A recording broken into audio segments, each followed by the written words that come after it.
ఏదైతే మనకు పెరట్లో 4 కూరగాయ మొక్కలు ఉంటే మన పక్కింట్లో కూడా మనం ఇచ్చేవాళ్ళం. అదేవిధంగా వాళ్ళ దగ్గర ఏదైనా కూరగాయలు ఉంటే మనకు వచ్చేది.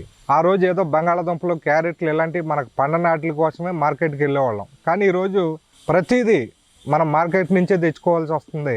ఈరోజు కోస్తున్నారనగా కూడా పొద్దున్న ఆ రసాయన ఎరువులు కొట్టే మనకి మార్కెట్లోకి ఈ కూరగాయలు వస్తున్నాయి. ఆ అవశేషాలు ఏవైతే దాని మీద మిగిలిపోతున్నాయో మనం తీసుకున్నాక అది లోపల జీర్ణం అవ్వక దానివల్లే రకరకాల క్యాన్సర్లు అనేవి రావటం జరుగుతుంది. కాబట్టి ఎంత డబ్బు ఇచ్చినా ఆ రోగాలు అనేవి నయం కావు.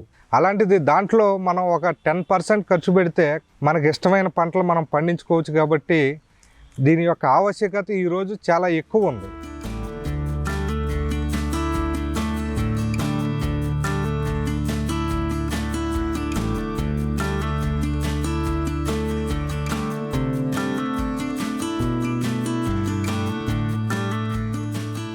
అందరికీ నమస్కారం అండి. నా పేరు నాదెళ్ల శ్రీరామ్. నేను కొవ్వూరు ఏఎంసీ చైర్మన్గా ఉన్నాను. మాది చాగల్ మండలం, చాగల్ గ్రామం. యాక్చువల్గా నా నేపథ్యం వచ్చి రైతు కుటుంబం. మా తాతగారి దగ్గర నుంచి పూర్వీకులందరూ కూడా వ్యవసాయంలోనే ఉన్నారు. మా నాన్నగారు గవర్నమెంట్ జాబ్ చేసి రిటైర్ అయ్యారు. నేను కూడా BE MBA చేసి తర్వాత ప్రకృతి వ్యవసాయం చేయాలనే ఉద్దేశంతో ఎవరైతే మాకు ఇక్కడ ప్రకృతి వ్యవసాయం చేసే టీం ఉందో వాళ్ళని సంప్రదించడం జరిగింది. వాళ్ళు కూడా మీలాంటి వాళ్ళు ముందుకు వస్తే మేము కూడా మిగతా వాళ్ళని కూడా దీంట్లోకి వచ్చే అవకాశం ఎక్కువ ఉంటుంది. కాబట్టి ఒక మోడల్ గార్డెన్ని మీ దగ్గరే తయారు చేస్తామని చెప్పడం జరిగింది. అదేవిధంగా ఇక్కడ ఒక మోడల్ గార్డెన్ని చేసాం.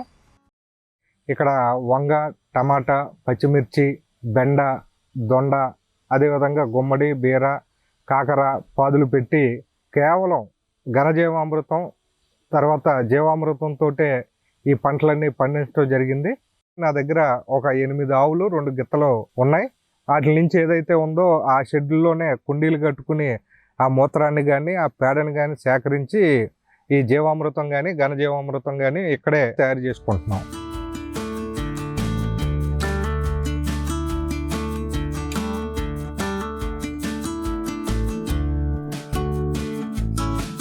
అదేవిధంగా దీన్ని పెరటి ఉద్యానవనం స్థాయి నుంచి రెగ్యులర్గా చేసే వ్యవసాయంలోకి తీసుకెళ్లాలనేటువంటి ఆలోచన నాకు వచ్చినప్పుడు ఎవరైతే నాకు దీనికి సహకారం అందిస్తున్నారో ఈ ప్రకృతి వ్యవసాయం టీంతో అది పంచుకున్నప్పుడు వాళ్ళు ఏం చెప్పారంటే, నాకు పొలంలో కుండీలు కట్టి జీవామృతం అక్కడే తయారు చేసి డ్రిప్ ద్వారా మొక్కలకు పెడితే బాగుంటుందని వాళ్ళు సలహా ఇవ్వటం జరిగింది. దాన్ని కూడా ఆచరణలో పెట్టి పనిలో ఉన్నాం. రెండోది ఏంటంటే, వాళ్ళే ఇప్పుడు ఎలాగైతే మనం బలాన్ని ఇచ్చే మందులు చేస్తున్నామో అదేవిధంగా కల్చర్స్, గ్రోత్ ప్రమోటర్స్ అది కూడా ఒకసారి చేద్దామని చెప్పి వాళ్ళు నా ముందు ప్రపోజల్ పెట్టడం జరిగింది. నెక్స్ట్ దాని మీద కూడా దృష్టి పెట్టి గ్రోత్ ప్రమోటర్స్ కూడా మేము తయారు చేసి రైతులకు అందించాలనే ఉద్దేశంలో ఉన్నాం.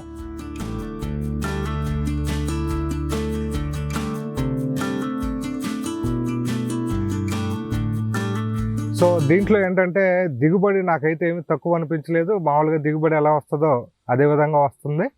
ఒకసారి ఒకరోజు కోస్తే ఒక 4-5 ఫ్యామిలీలకి సరిపడా అన్ని కూరగాయలు నాకు రావటం జరుగుతుంది. నాతో పాటు నా స్నేహితులకి, శ్రేయోభిలాషులకి అందరికీ కూడా దీని ఒక రుచి చూపించాలి, వాళ్ళకు కూడా దీని మీద ఇంట్రెస్ట్ కలిగించాలనే ఉద్దేశంతో కోసినప్పుడల్లా 4-5 ఫ్యామిలీస్కి పంపించడం జరుగుతుంది.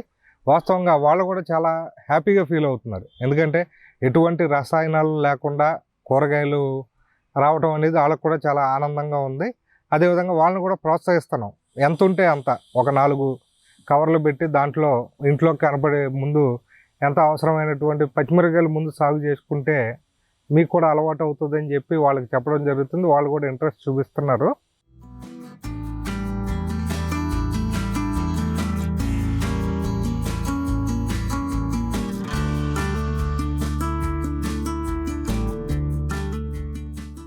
అదేవిధంగా నెక్స్ట్ కమింగ్ దీంట్లో ఈ సంవత్సరం 1 ఎకరం ఇంట్లోకి సరిపడా మన దేశీయ విత్తనాలతోటి వరి కూడా పండించుకోవడం ప్లాన్ చేసాం.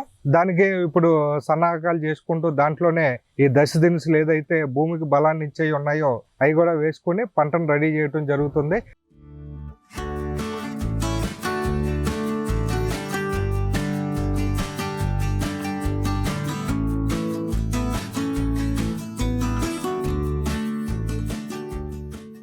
నాకు ఎంత ఖాళీ సమయం ఉన్నా నేను మ్యాక్సిమం ఇక్కడ ఉండటానికి ఎక్కువ ఇష్టపడతాను.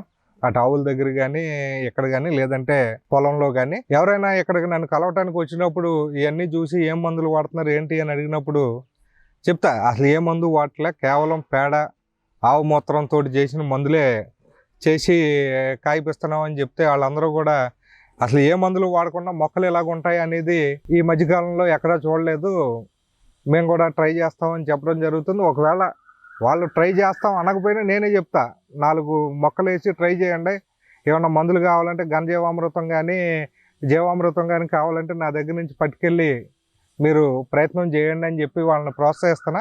ఎందుకంటే ఇదంతా ఒక ఉద్యమంలాగా జరిగితేనే మన నెక్స్ట్ జనరేషన్ అనేది ఆరోగ్యంగా ఉంటుంది అనేది నా బలమైన నమ్మకం. దాని గురించి నా వంతు కృషిగా నేను నలుగురికి చెప్పి ఈ బాటలోకి తీసుకురావడానికి నా ప్రయత్నం అనేది నేను చేస్తున్నా.